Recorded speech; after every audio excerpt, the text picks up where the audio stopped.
Assalamualaikum warahmatullahi wabarakatuh. Saya Muhammad Isam Firmansyah. Eh, saya di sini akan membahas tentang peta konsep dari komunikasi massa sebagai tugas UTS. Ya, yang pertama adalah komunikasi massa. Definisi dari komunikasi massa yaitu merupakan suatu jenis komunikasi yang ditujukan kepada sejumlah audiens yang tersebar, heterogen, dan anonim melalui media massa, cetak, ataupun elektronik sehingga pesan yang sama dapat diterima secara serentak dan sesaat. Lalu menurut Mulyani 2005 juga menambahkan konteks komunikasi publik. Pengertian komunikasi publik adalah komunikasi antara seorang pembicara dengan sejumlah besar orang atau khalayak yang tidak bisa dikenali satu persatu. Komunikasi demikian sering juga disebut sebagai pidato, ceramah, atau kuliah secara umum. Komunikasi massa adalah proses di mana informasi diciptakan dan disebarkan oleh organisasi untuk dikonsumsi oleh khalayak, menurut dari Ruben. Lalu menurut Bittner, komunikasi massa adalah pesan-pesan yang dikomunikasikan melalui media massa pada sejumlah orang. Komunikasi massa adalah suatu proses dalam mana komunikator menggunakan media untuk menyebarkan pesan-pesan secara luas dan secara terus-menerus menciptakan makna-makna yang diharapkan dapat mempengaruhi khalayak yang besar dan berbeda-beda dengan melalui berbagai cara. Itu menurut De Fleur dan Dennis. Lalu ada lagi, berarti katakan komunikasi massa adalah proses penyampaian pesan kepada audiens yang luas melalui berbagai media seperti televisi, radio, surat kabar, media sosial dengan skala yang besar dan potensi pengaruh yang besar pula. Komunikasi massa dapat mempengaruhi persepsi, sikap, dan perilaku dari masyarakat. Ini merupakan alat yang penting dalam membentuk budaya, politik, dan opini publik.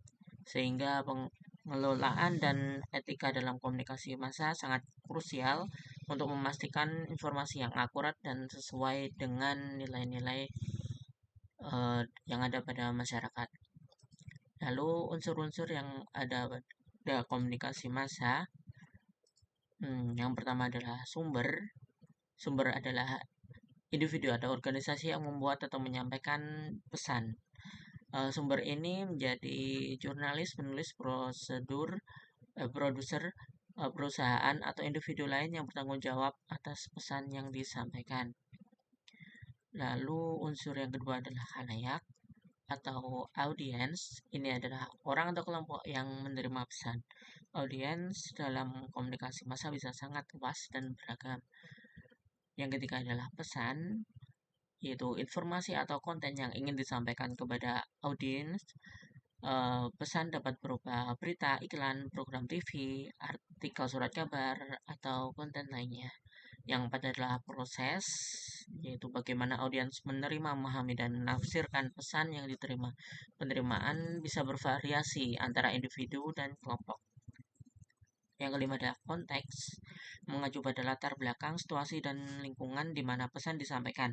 Ini dapat mempengaruhi bagaimana pesan diterima dan dipahami oleh audiens atau khalayak. Lalu media adalah saluran atau platform yang digunakan untuk menyebar pesan.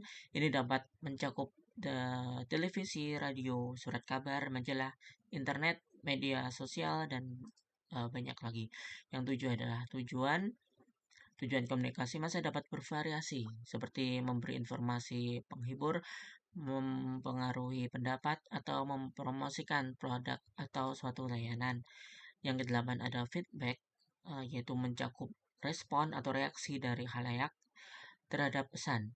Feedback dapat digunakan untuk mengevaluasi efektivitas komunikasi dan menyesuaikan pesan di masa depan. Yang kesembilan ada kode. Kode adalah sistem simbolik atau bahasa yang digunakan dalam pesan. Ini mencakup bahasa, gambar, suara, dan elemen lain yang digunakan untuk menyampaikan pesan. Yang terakhir ada gatekeeper. Dalam media tradisional, gatekeeper ada individu atau entitas yang bertanggung jawab memutuskan pesan mana yang akan disiarkan atau dicetak. Mereka memiliki kontrol atas seleksi dan penyuntingan berita atau konten.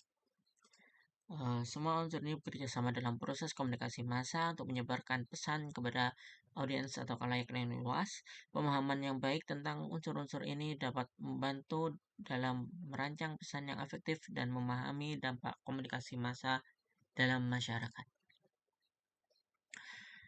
Lalu karakteristik dari komunikasi massa, yaitu ditujukan kepada khalayak yang luas, heterogen, anonim, tersebar dan tidak mengenal batas geografis kultural, bersifat umum, bukan perorangan atau pribadi. Lalu pola penyampaian bersifat cepat dan tidak terkendala oleh waktu dan menjangkau khalayak yang luas. Penyampaian pesan cenderung satu arah. Kegiatan komunikasi terencana, terjadwal, dan terorganisasi. Penyampaian pesan bersifat berkala, tidak bersifat temporer. Isi dari pesan mencakup berbagai aspek kehidupan dari manusia. Contohnya ada ekonomi, sosial, budaya, politik, dan lain-lain. Faktor mendasar dari media massa merupakan industri yang berubah dan berkembang yang menciptakan lapangan kerja. Media massa memiliki peraturan dan norma-norma yang menghubungkan institusi tersebut dengan masyarakat dan institusi sosial lainnya. Selain pihak, institusi media diatur oleh masyarakat. Media massa merupakan sumber kekuatan, alat kontrol, manajemen inovasi dalam masyarakat yang dapat daya gunakan sebagai pengganti kekuatan atau sumber daya lainnya. Yang ketiga, media merupakan forum atau agen yang semakin berperan untuk menampilkan peristiwa-peristiwa kehidupan masyarakat, baik yang bertaraf nasional maupun internasional. Yang keempat, media seringkali berperan sebagai wahana pengembangan kebudayaan, bukan saja dalam pengertian pengembangan bentuk seni dan simbol, tetapi juga dalam pengertian pengembangan tata cara, mode, gaya hidup, dan norma-norma.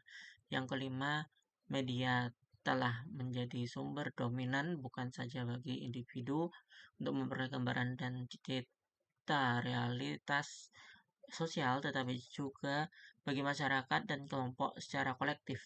Media menyuguhkan nilai-nilai dan penilaian normatif yang dibaurkan dengan berita dan hiburan. Lalu media massa dan kewajiban kepada masyarakat. Penggunaan frekuensi yang merupakan ranah publik, yaitu dari nilai berita ada magnitude, yaitu seberapa luas pengaruh suatu peristiwa bagi khalayak. Contohnya adalah berita tentang kenaikan BBM yang lebih luas pengaruhnya terhadap seluruh masyarakat Indonesia ketimbang berita tentang gempa bumi di Jawa Tengah. Lalu berikutnya significance. Seberapa penting suatu peristiwa bagi khalayak. Berita tentang wabah SARS lebih penting bagi khalayak ketimbang berita tentang kenaikan harga BBM. Lalu ada actuality, yaitu tingkat aktualitas suatu peristiwa. Berita tentang kampanye calon presiden akan sangat menarik jika dibaca pada tanggal 1 hingga 30 Juni 2004. Setelah itu berita seperti ini akan jadi sangat basi. Lalu nilai berita yang berikutnya proximity, yaitu kedekatan peristiwa terhadap khalayak. Yang kelima prominence, yaitu akrabnya peristiwa dengan khalayak. Contohnya berita-berita tentang Indonesian Idol lebih akrab bagi remaja ketimbang berita-berita tentang Piala Thomas. Yang keenam adalah kejelasan atau clarity, yaitu tentang kejadiannya. Yang ketujuh adalah kejutan. Yang kedelapan dampak atau impact dari nilai berita, yaitu berapa banyak manusia yang terkena dampaknya, seberapa luas, dan untuk berapa lama. Yang kesembilan adalah konflik personal. Berikutnya yang terakhir adalah human interest, yaitu kemampuan suatu peristiwa untuk menyentuh perasaan kemanusiaan khalayak. Contohnya berita tentang nasib TKI Indonesia yang dianiaya di Malaysia diminati oleh khalayak karena berita ini mengandung nilai humanitarian yang tinggi. Seperti humanitarian terdapat pembagiannya, yaitu tentang ketegangan atau suspense, apa keputusannya akan dijatuhkan dalam pengadilan kasus pembunuhan yang sadis, lalu terhadap ada keanehan atau ketidaklaziman seperti seorang wanita yang melahirkan bayi kembar 5, lalu personal interest, yaitu gaun sekarang ada yang tidak perlu disetrika atau tidak perlu disetrika sehabis dicuci. Lalu konflik, umumnya manusia memberi perhatian pada konflik seperti perang, kriminalitas, atau olahraga atau persaingan.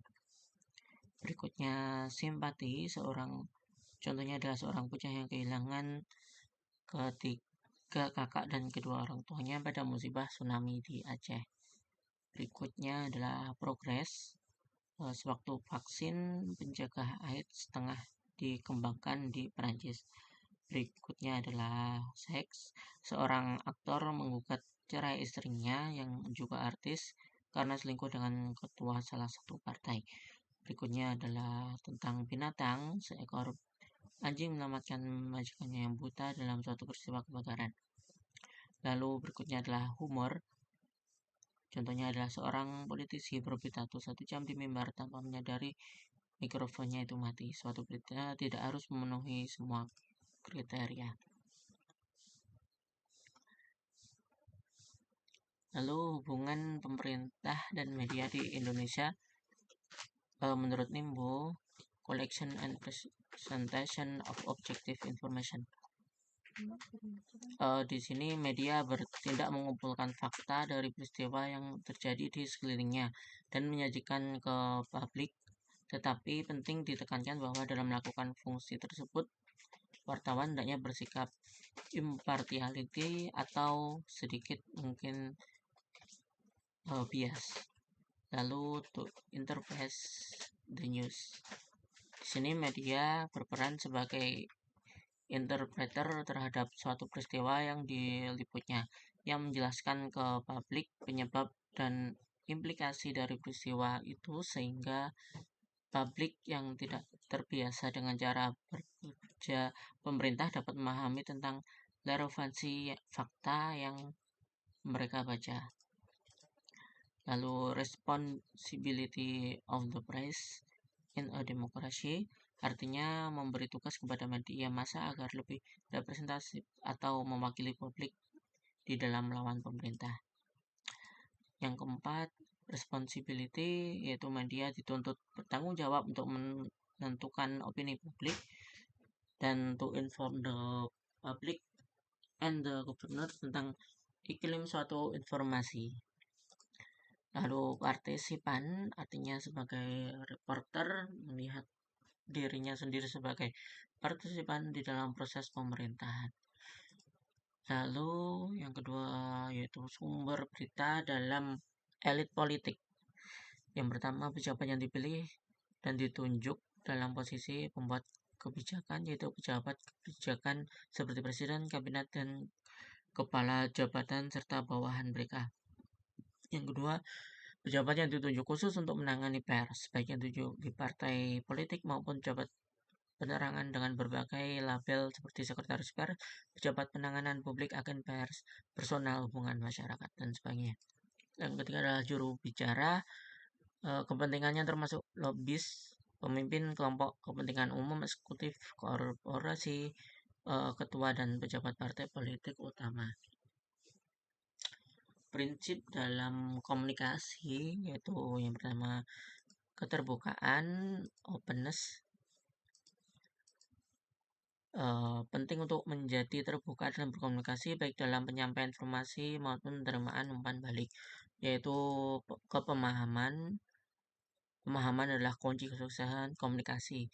Memahami pesan dengan benar termasuk konteks, makna, emosi yang terkait, penting untuk menghindari salah pengertian, yaitu kesalihan atau empati mempunyai arti mampu merasakan dan memahami perasaan, pandangan, perspektif orang lain. Ini membantu dalam berkomunikasi dengan penuh pengertian dan menghargai pesan orang lain. Yang berikutnya adalah kesederhanaan. Pesannya sederhana lebih mudah dipahami. Lalu kesamaan frekuensi, mencari titik kesamaan atau persamaan pandangan dengan pihak yang Anda komunikasikan dapat memudahkan proses komunikasi.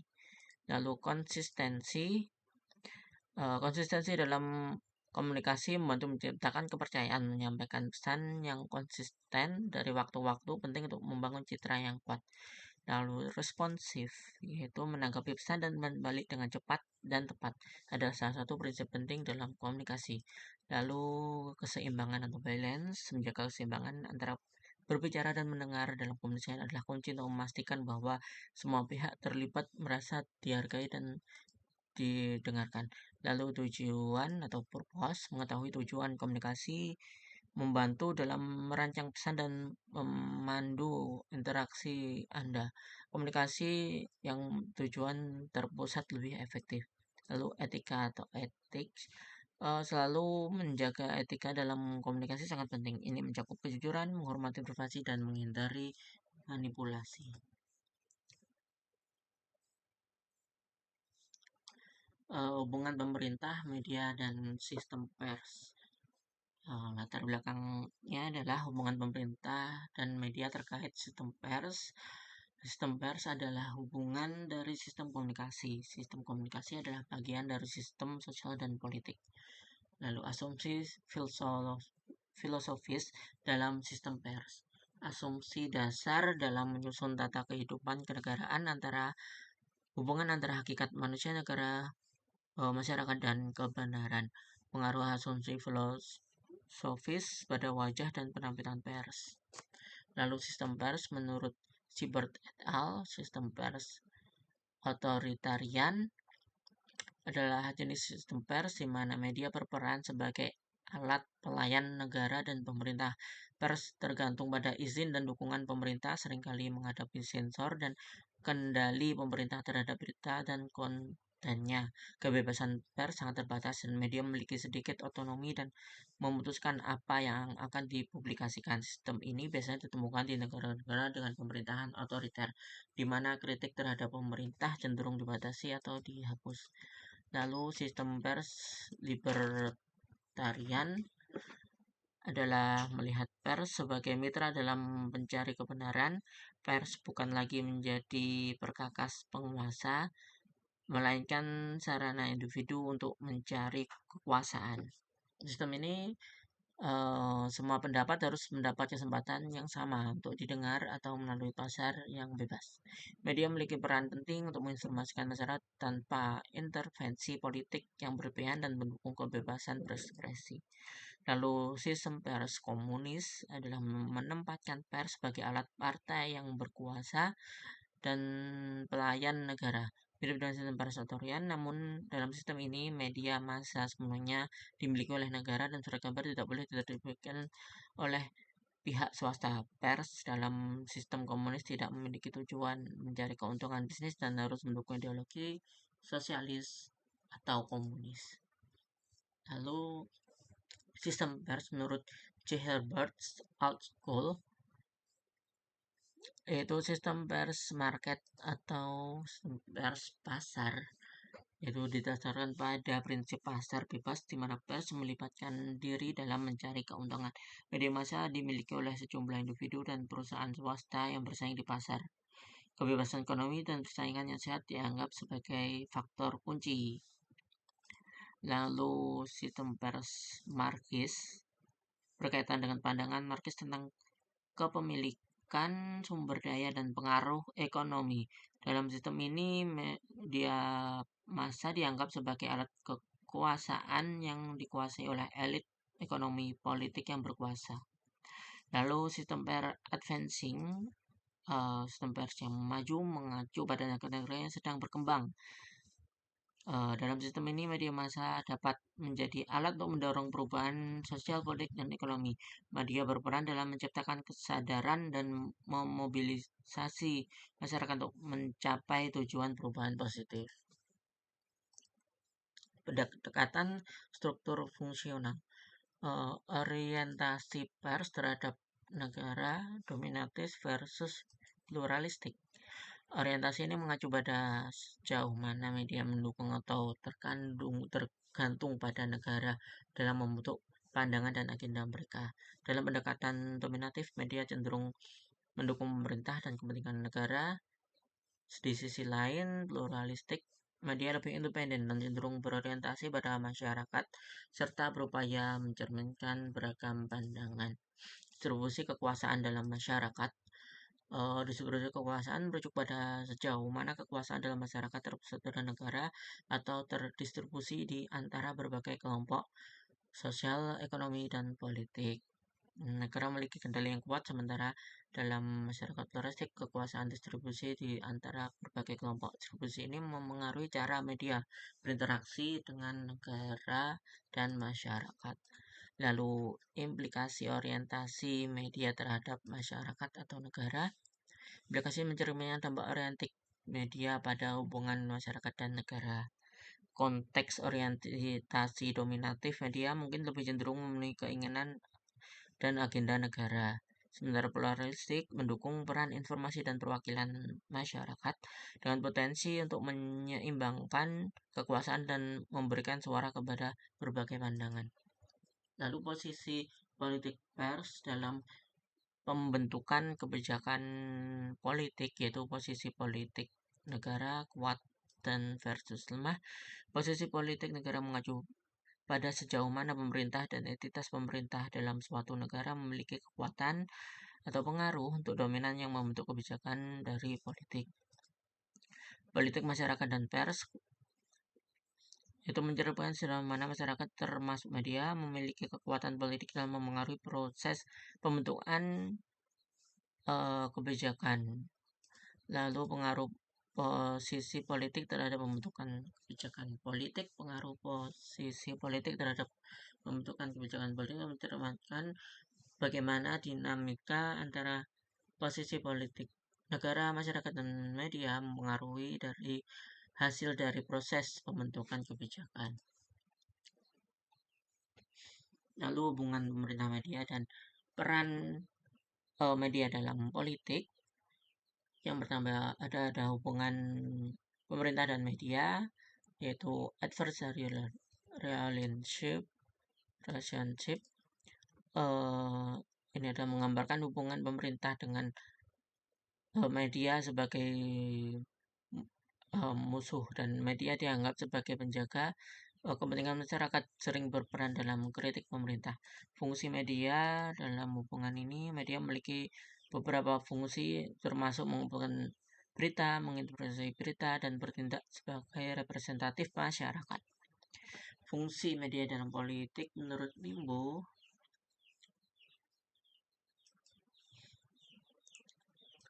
collection of fiction tadi sudah dijelaskan, menciptakan partisipasi media, tanggung jawab media, dan interpretasi berita. Lalu hubungan pemerintah media di kondisi pers di Indonesia.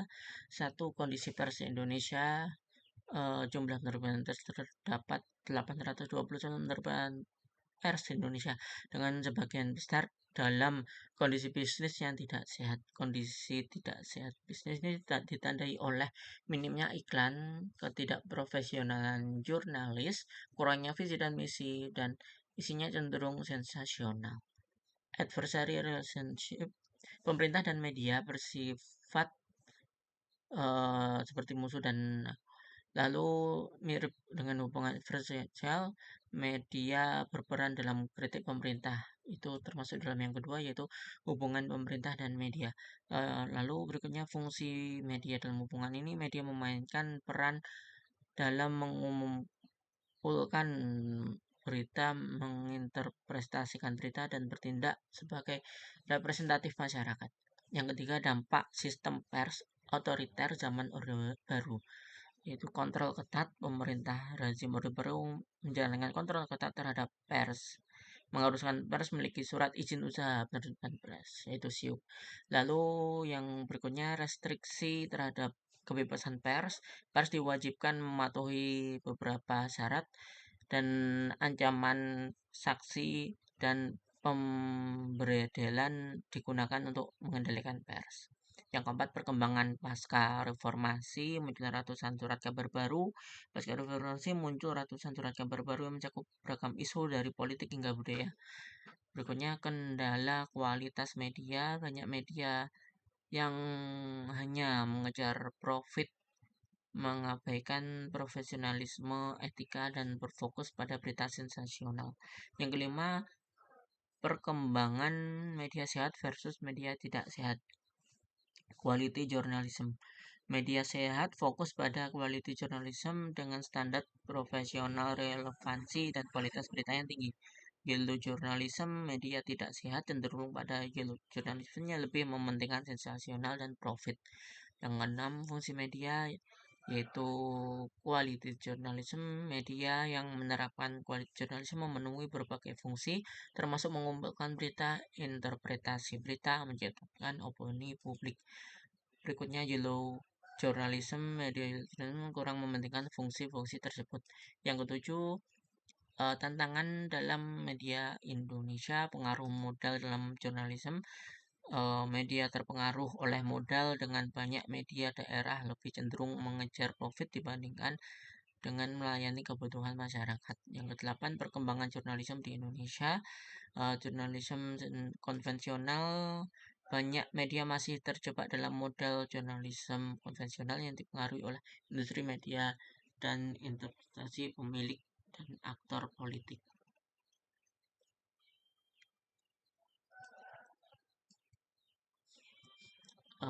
Proses komunikasi seperti yang pernah dibahas, ada komunikasi, proses komunikasi menurut para ahli, proses komunikasi Aristoteles, speaker, speech, populasi, audience, effect, proses komunikasi Laswell, sender, message, medium, receiver, feedback, proses komunikasi Scrum, encoder, message, decoder.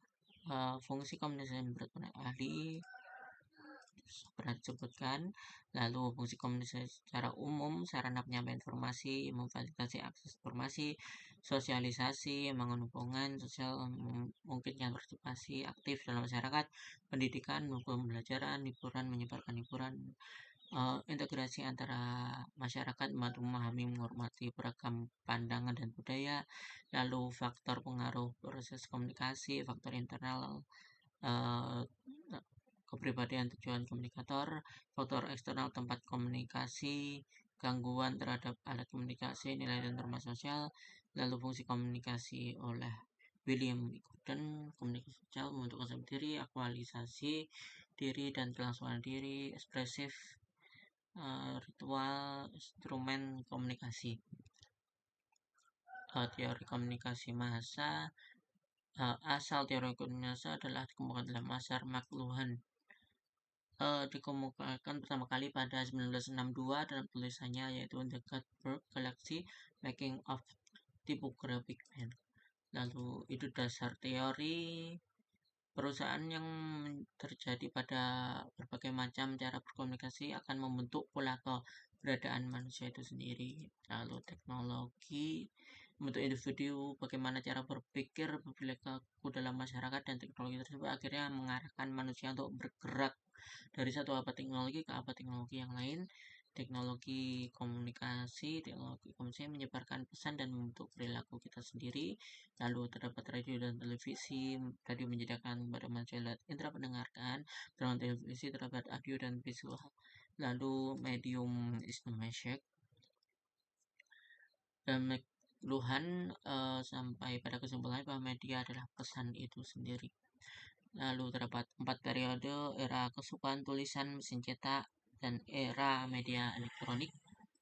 Teori proses komunikasi inovasi berbasis pada 5 tahap yang berbeda, yaitu pengetahuan, potensi mengadopsi harus terlebih dahulu belajar tentang inovasi, persuasi, mereka harus dibujuk tentang manfaat dari inovasi, lalu keputusan, mereka harus memutuskan untuk mengadopsi inovasi, implementasi, mereka mengadopsi inovasi, mereka harus menerapkannya, lalu konfirmasi, mereka harus mengkonfirmasi bahwa keputusan mereka untuk mengadopsi adalah keputusan yang tepat. Selain itu tercapai, maka diperoleh hasil difusi, yaitu Roger 1995. Teori difusi inovasi tahun 1994 menjadi titik awal munculnya teori difusi inovasi. Paul Lagerfeld, Bernard Barilson, dan Hugo Pratt bahwa komunikator yang mendapatkan pesan dari media massa sangat kuat untuk mengaruhi orang-orang. Adanya inovasi atau penemuan atau disebarkan difusi melalui media massa akan kuat mempengaruhi massa untuk mengikutinya. Lalu media massa berpengaruh kuat dalam penyebaran penemuan baru. Roger 1995 menjelaskan bahwa ada 4 teori utama yang berhubungan dengan difusi inovasi. Teori proses keputusan inovasi, teori inovasi individu, teori tingkat adopsi, teori atribut yang dirasakan. Teori inovasi individu yaitu teori yang didasarkan pada siapa pengadopsi inovasi dan kapan. Kurva bentuk lonceng sering digunakan untuk menggambarkan presentasi individu yang mengadopsi suatu inovasi. Tingkat teori tingkat adopsi menunjukkan bahwa tingkat adopsi ini terbaik dibagi oleh S kurva. Teori yang menyatakan bahwa adopsi inovasi tumbuh perlahan dan bertahap di awal, kemudian akan diwakili periode pertumbuhan cepat yang berangsur-angsur berkurang, taper off, dan menjadi stabil dan akhirnya menurun. Teori atribut persepsi itu inovasi harus memiliki beberapa keuntungan relatif. Inovasi harus kompatibel dengan nilai-nilai dan praktek-praktek yang ada. Inovasi tidak bisa terlalu rumit. Inovasi harus memiliki kemampuan percobaan yang berarti inovasi dapat diuji untuk waktu yang terbatas tanpa adopsi. Lalu inovasi harus menawarkan hasil yang dapat diamati. Literasi media, teori difusi, teknologi media, penelitian difusi. Terdapat hambatan inovasi seperti yang sudah pernah dibahas di semester sebelumnya. Juga terdapat metode dalam mengatasinya.